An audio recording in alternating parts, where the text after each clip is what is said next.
Welcome to The Explainer. Some questions are just timeless, right? Today, we're going to journey back, way back, thousands of years, to explore the roots of spirit.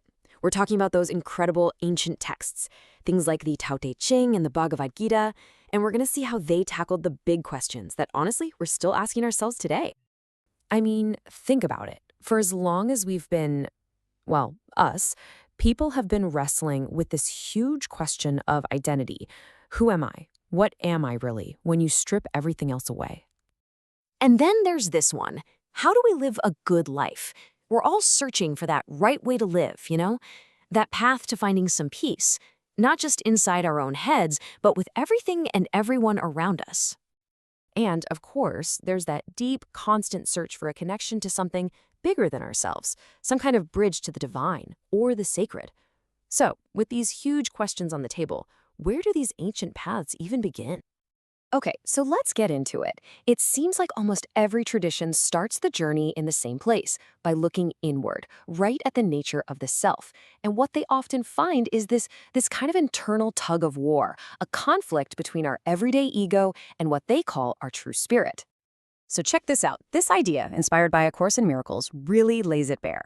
A lot of these traditions see the ego and the spirit as just fundamentally at odds. The ego, it's all about separation, about fear. It's that part of us that's constantly trying to define itself, defend itself. But the spirit, that's where joy comes from. That's the source of real knowledge. They're literally pulling us in completely opposite directions. And this leads to a pretty radical idea when you think about it. The notion that you have to surrender the small, isolated self to find a much bigger, more connected reality. It's a huge theme. You see it right here in this C.S. Lewis quote. Now, in this context, Christ isn't just a historical figure. It represents that divine, unified reality you find when you stop focusing on me, me, me. And honestly, this idea of surrender, it pops up in so many different spiritual paths. And this whole paradox, it doesn't just apply to our inner spiritual life. It shows up in our relationships too. The philosopher Erich Fromm talked about this. He said the whole point of mature love isn't to just melt into another person and lose yourself. No, it's about finding a kind of union where both of you get to be yourselves, completely and fully. Two become one, but they still stay two. It's beautiful, right? All right, so if the goal is to get past all that striving and anxiety of the ego, how do we actually do that? How do we live in harmony with the world around us? Well, a lot of these ancient traditions have a surprising answer. It's not about doing more. It's actually about doing less. This brings us to the Tao Te Ching and this incredible concept of the Tao. Now, the Tao isn't a rulebook or a god. Think of it more like the natural, effortless flow of the universe. It's the deep current of the river. The wisdom here is to stop being the little boat trying to paddle upstream against it and instead just go with the flow. And this is where it gets really, really cool. The Tao Te Ching talks about this idea of non-action. It's called Wu Wei, and it's a total paradox. The idea is that the most effective way to do things isn't to push and strive and force it.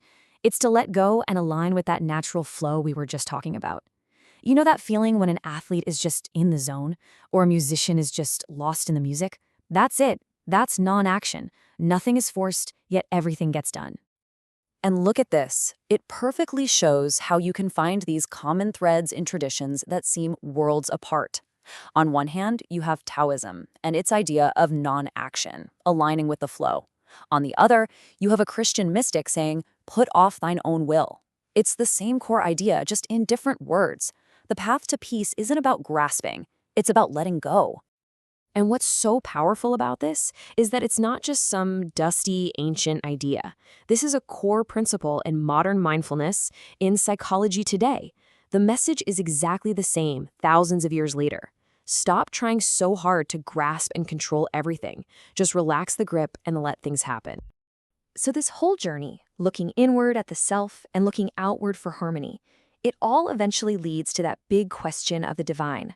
But how people actually experience that, how we connect with the sacred, well, that's where things get really different depending on the tradition. Let's explore 3 really distinct ways of seeing it. Okay, first up, you've got the idea of a deeply personal divine.